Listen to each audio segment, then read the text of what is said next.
and they're cleaning him out. You know, and had him drink that stuff, so he probably won't be on. He had a rough time then. He's still that sick. That's rough. Feel bad for him. Especially with that drive too. Okay, so let's see. Oh, we're already recording. That's good. Yeah, I don't see anybody else on, so we'll just start running through it. And I apologize for mumbling. It's hard to talk with ice in your mouth. But it's easier to talk with ice than it is with excruciating pain. Let's try green. Okay, so this is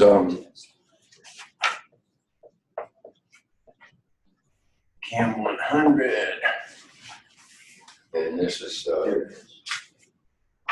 Chapter 9 of Exam5.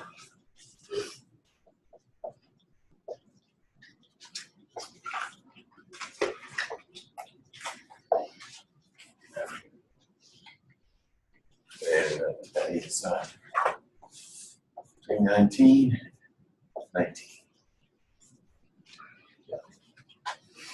Okay. Does that show up? Yeah, it's not very good. We try a different color. Purple. Okay. Okay. Well, I'll see if you have problems that you want to deal with first. I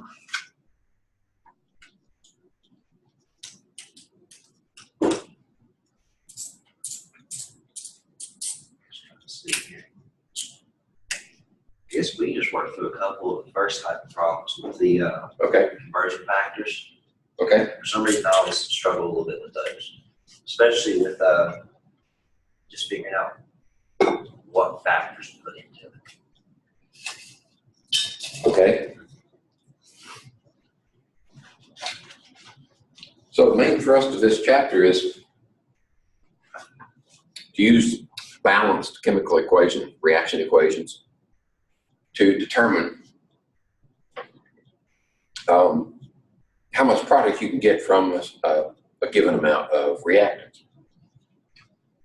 Actually, you can go the other direction. If you want to have a certain amount of product, then you can calculate how much reactants you need.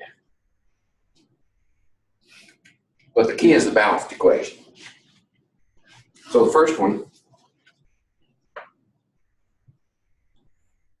says calcium metal reacts with oxygen gas. Okay, calcium metal reacts with oxygen gas to form calcium oxide. Okay, so we have to be sure that we've got the right compounds written. Right, this is diatomic. And calcium is from the second group, so it's 2+ charge. Oxygen is -2 charge. And it's a solid. So that's balanced, just like that 1 and 1. Now we need to balance the equation. This one should be fairly simple. You got 2 oxygens. You need 2 of those, and that means you need 2 of these. Right, so the equation has to be balanced. First of all, if you don't write these reactants and products correctly, that's the end of the story. Then if you do get those right and set up the equation correctly, then it has to be balanced correctly, or that's the end of the story.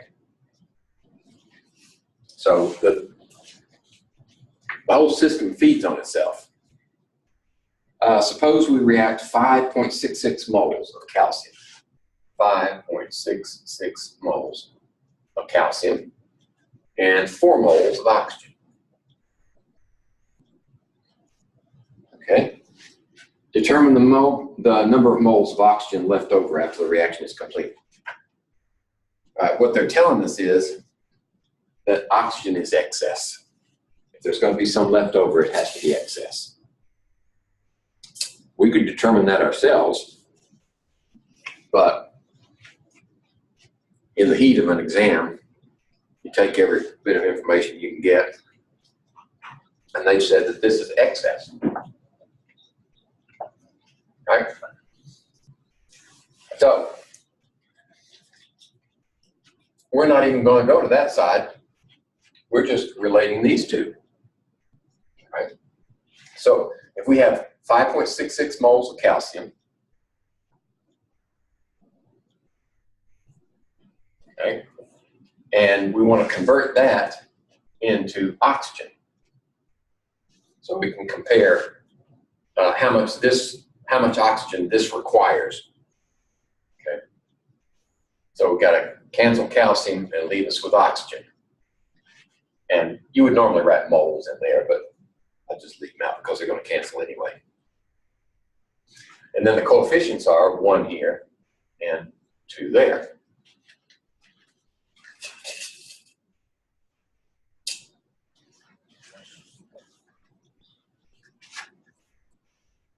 So we should divide that by 2. And that gives us 2.8.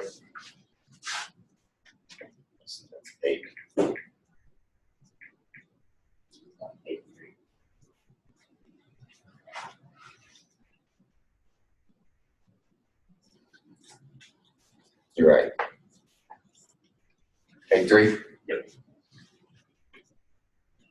Moles of oxygen.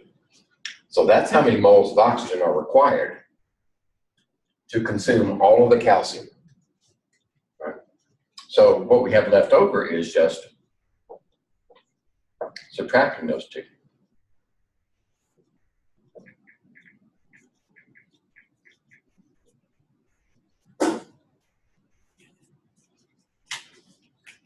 Is that right? Okay. So that one gave us more information.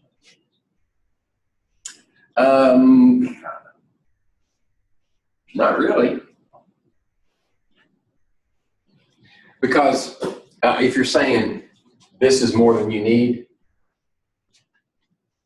you really do need it. Because otherwise you can't balance the equation. Oh. So that this problem gave us the bare minimum of information we needed.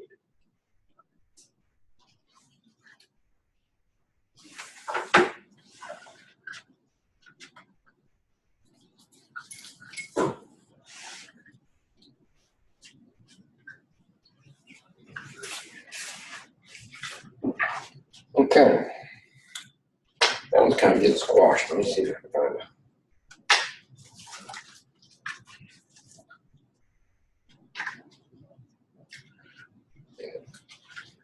Let's see, it's 2 different.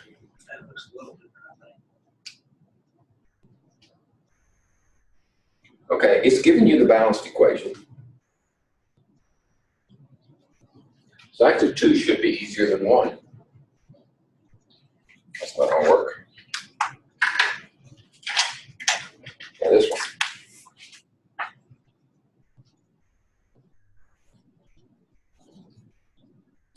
So here's our reaction. 2 sulfur plus 3 oxygen,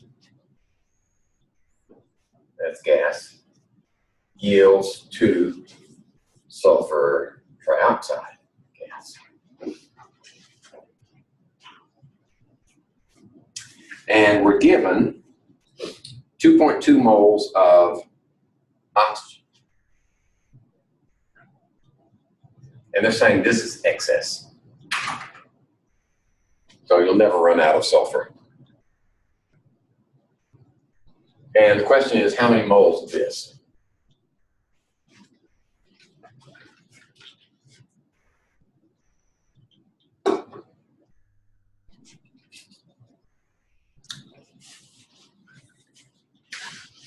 Okay. This is just a simple conversion. You want to convert this into that. And the conversion factor always comes from coefficients.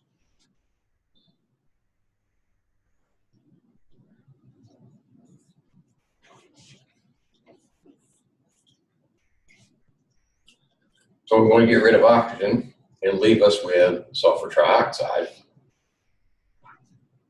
So the coefficient of this one is 2, and that one 3. So I just need 2/3 of 22. So it's 3 into 44. 4.4, excuse me. That'd be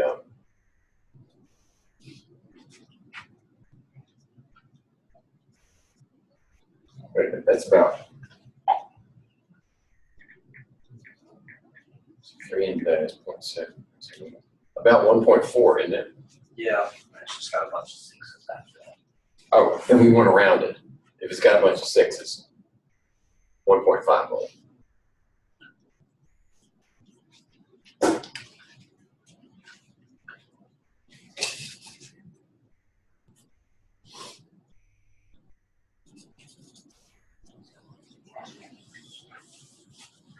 Okay.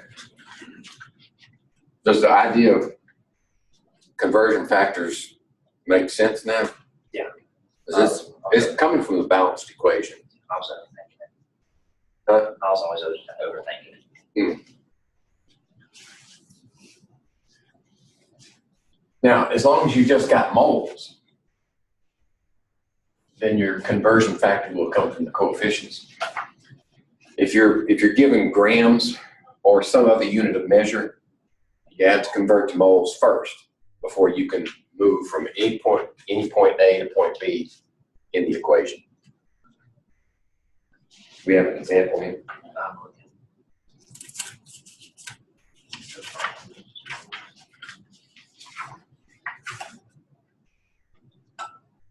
Maybe 14. See grams. 14? Thanks. So I just see grams. Okay.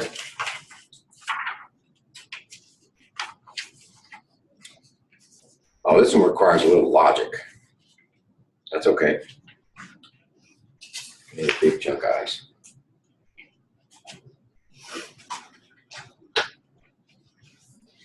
Okay.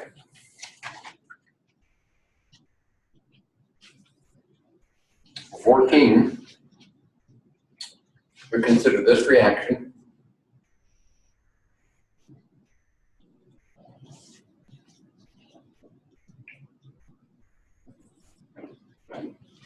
that's an acid-base reaction. That's a base, that's an acid. So it's going to yield water and the salt.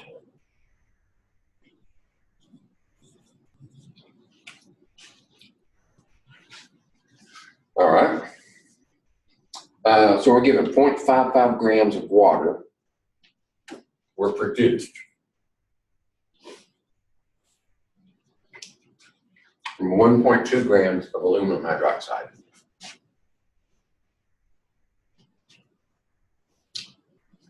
And a certain amount of hydrochloric acid.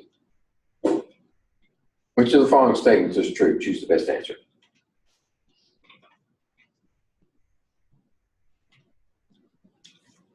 All right. We can't just assume that if this is how much is produced, that all of this was used, because we don't know all the conditions. And the answers here are going to throw different conditions at you. So I think one of the first things we want to do is find out if this reacts with hydrochloric acid, how much could it have produced total? Okay. So we need to find out what's the molar mass of aluminum hydroxide.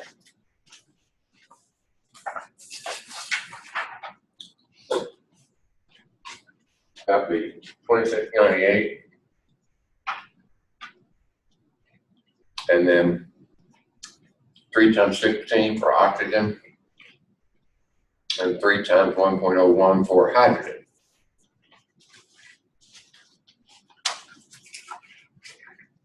Let's see if I worked that one out. Yeah. I got 78.03 grams per mole.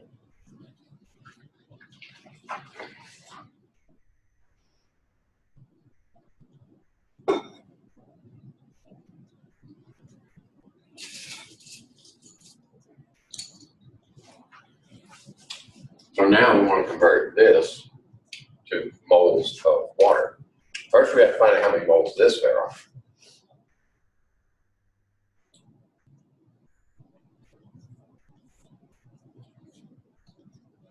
Got grams on the bottom to cancel grams here. So that means 7803 has to go on the bottom.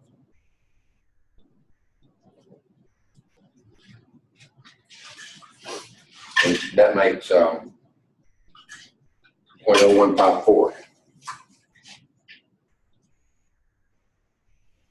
moles of aluminum hydroxide. Okay. Then we want to convert that to water. See how much water this could have produced. So we want to cancel this one and leave this one. So the coefficient is 2 here and 1 there. So that means it could have produced 0.0308 moles of water.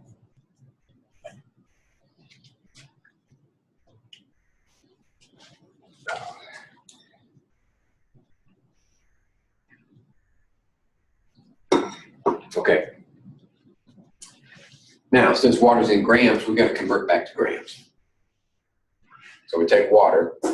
Have trouble seeing? I'm supposed to be down though. Okay.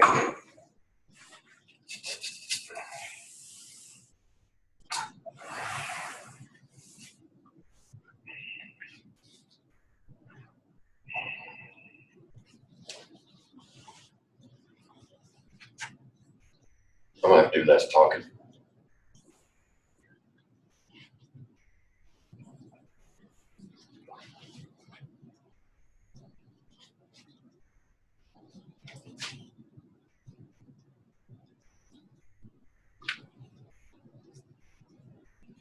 This is molar mass of water, 18.02.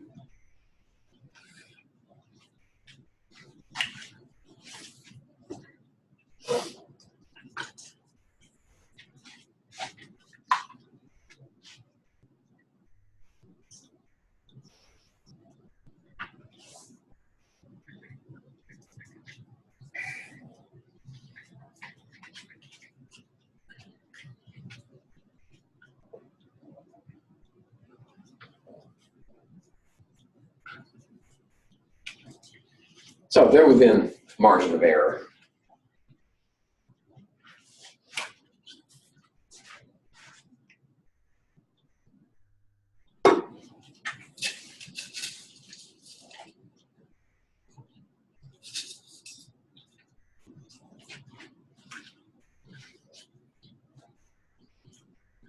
Okay. So the first one says aluminum hydroxide is not the limiting reactant because we're given the amount of leftover aluminum hydroxide. We're not given the amount of leftover aluminum hydroxide. Right? That one can be true. Actually, we have to assume that this one is excess, or at least stoichiometric. Yeah. So B says aluminum hydroxide is the limiting reactant because 1.2 grams of aluminum hydroxide produces 0.55. Now that's a stoichiometric ratio because we said it's going from here to here. C says aluminum hydroxide is not the limiting reactant because more than 0.5, well, technically yes, more than 0.56 grams of water could have been produced. Right. So theoretically, we did not use all of the aluminum hydroxide. If we had used all of it, it would have made more water. So in that case, what does that tell you?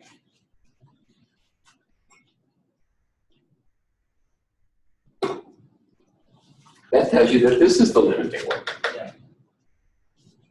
Yeah. C looks like a good candidate.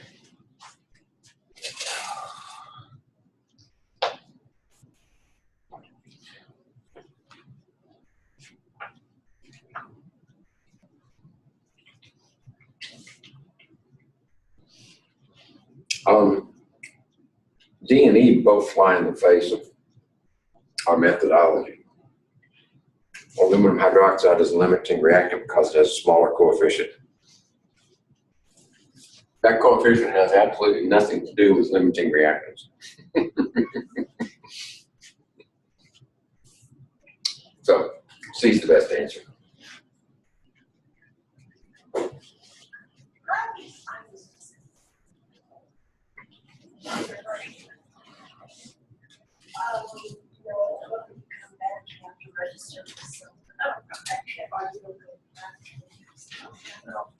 Just a question. Uh-huh.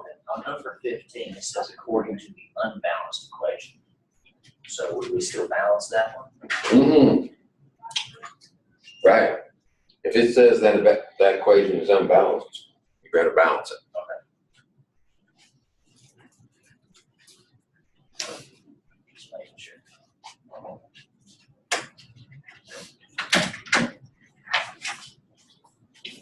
Let me see if somebody else sent me messages.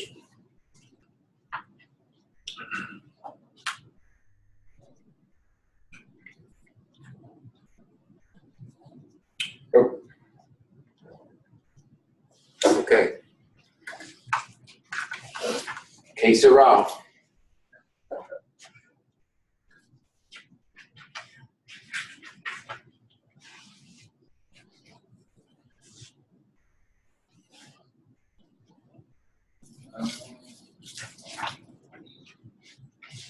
Trying to see different types of rock.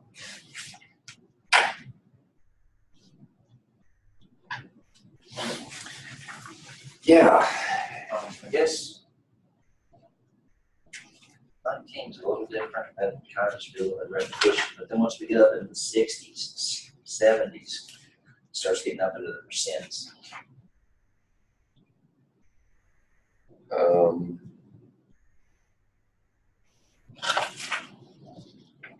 Are you talking about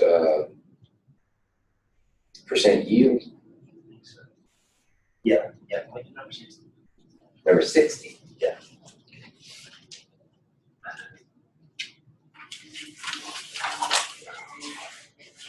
I'm just slipping around, but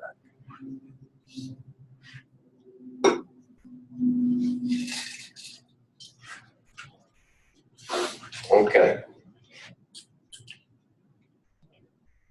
Oh, that's one of those ABC problems. yeah.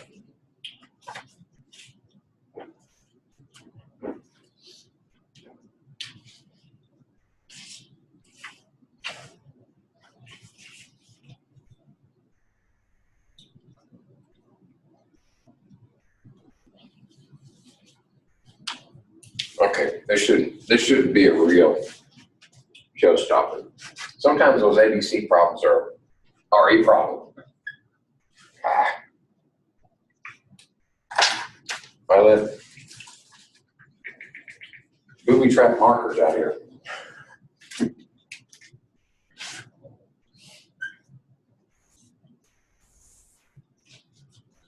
Okay, take a look at 60. This reaction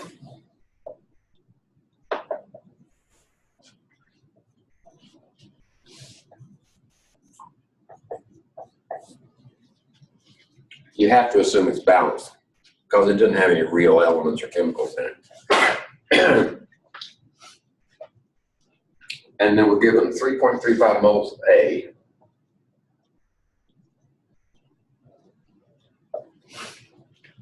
Two moles B.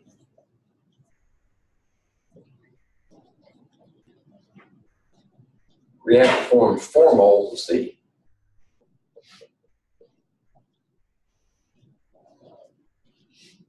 What's the percent yield? All right, remember the definition of percent yield.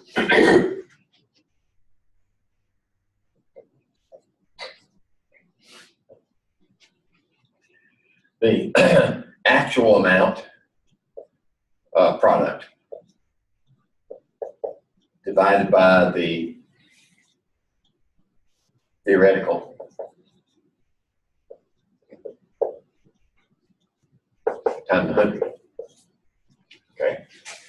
So we want to focus on this one. Now, we have to assume, because we don't know molecular weights here, we're going to have to work from moles and do this calculation based on moles rather than mass. Okay. So what we need to do is say, that's how much is actually produced.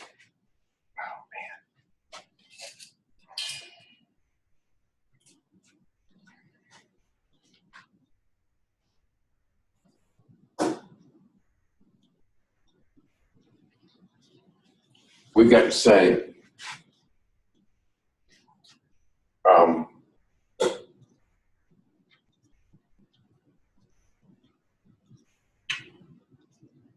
what's the theoretical amount that could be produced?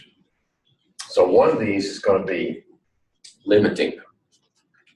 So the limiting one is going to tell us how much of this one could be produced. So we basically got to do both of them. So if we do A and convert it to C, right? So CF3 to here.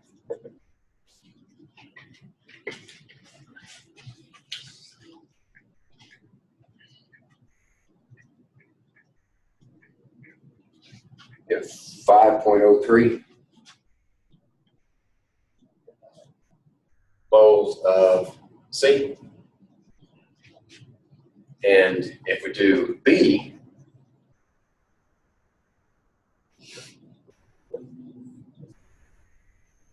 to C, and 3 there and 1 there, so we have 6.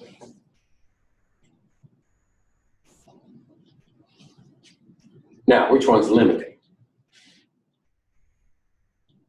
The one that produces the least amount, 3.35. So this is limiting.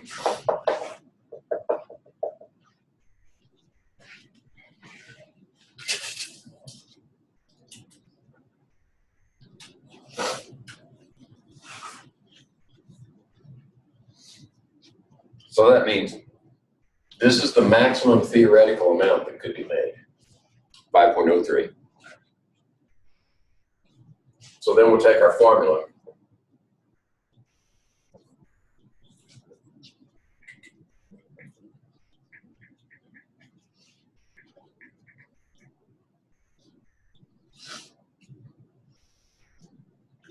I get it, 79.5.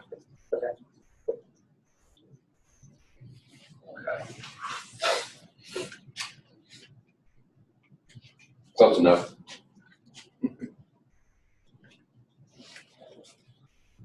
What I probably did is I carried the decimals out on that one and didn't round it off.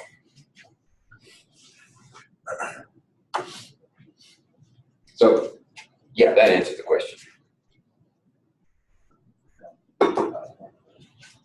We couldn't use this one because it won't make that much. It's going to run out of this one and limit the amount of that one produced. So it's got to be that one.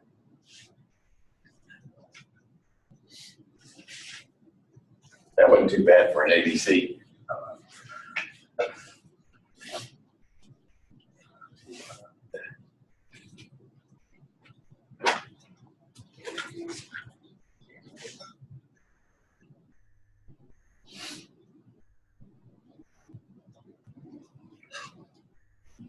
Um, 68, yes.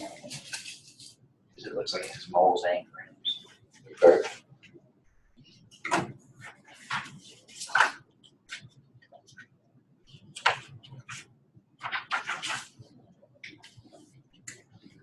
Number 68.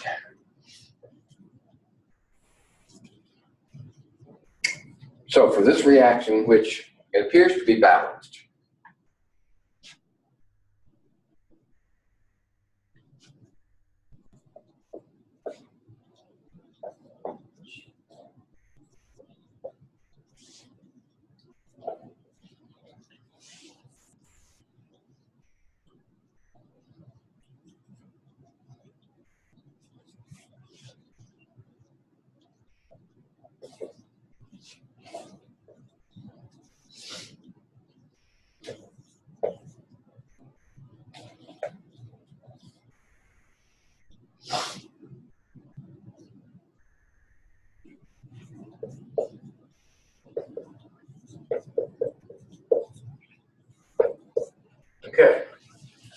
So sodium hydroxide and chlorine gas reacted to produce table salt and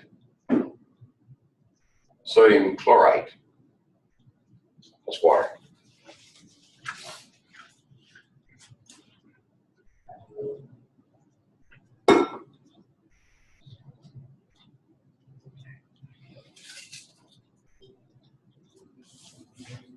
Okay. You did say 68, didn't you? Yep. Okay. How many moles of chlorine are needed to react with 11.6 grams of sodium hydroxide? And then here, we just want to know the moles. So in order to convert that to this has to be converted to moles. So we need the molar mass of sodium hydroxide. So sodium is 23.00, oxygen 16, and hydrogen is 1.01. Let's see, 7. That's 40.01 grams per mole. So we can convert this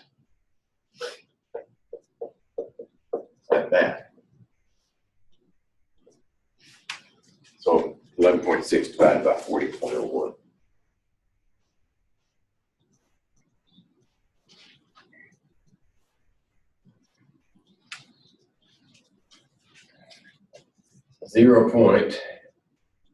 .2899 moles of sodium hydroxide.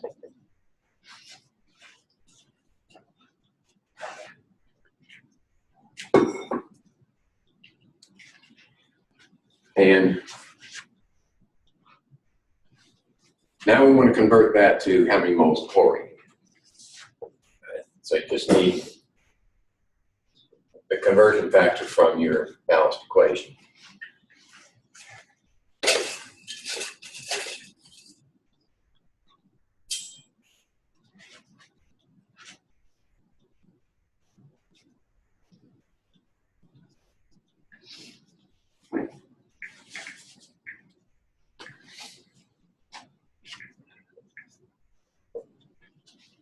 So just take half of that.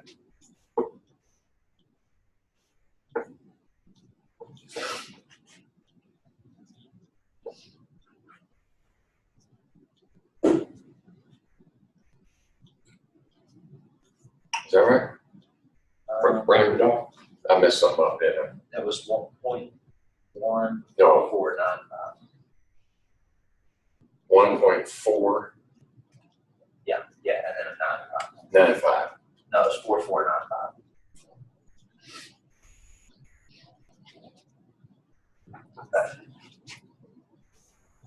Then we just look and see which one fits best.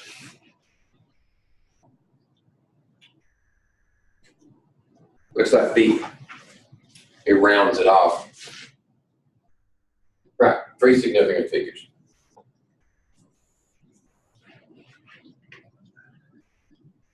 Okay?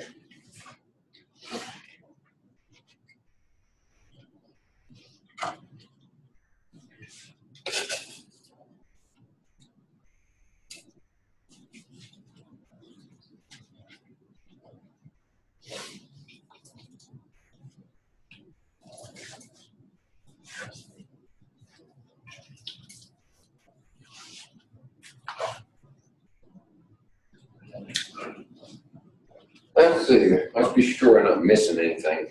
On 69, it would simply be 37 over 47.2 times 100. Yeah, just that simple. I'm going to put it on the board for posterity here.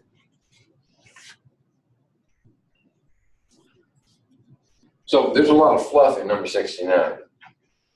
Really all you need, since it says the theoretical yield is 47.2 grams of iron.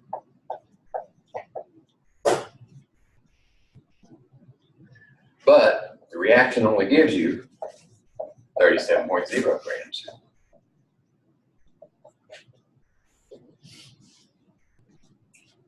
So that should come out somewhere in the neighborhood of percent yield.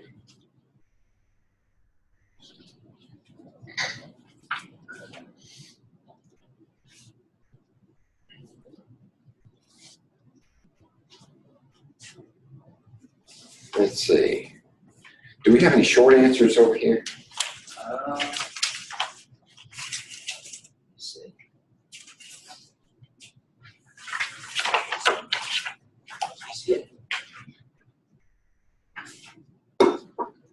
On number 70, where it said assuming there's a 100% yield, how does that affect you? How does that affect you?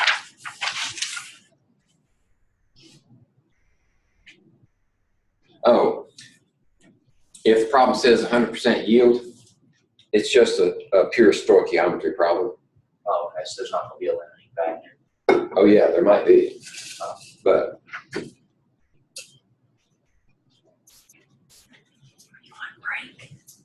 want a break? Are you on a break? Uh-huh. Oh, I can pause it. no, I just want to do that.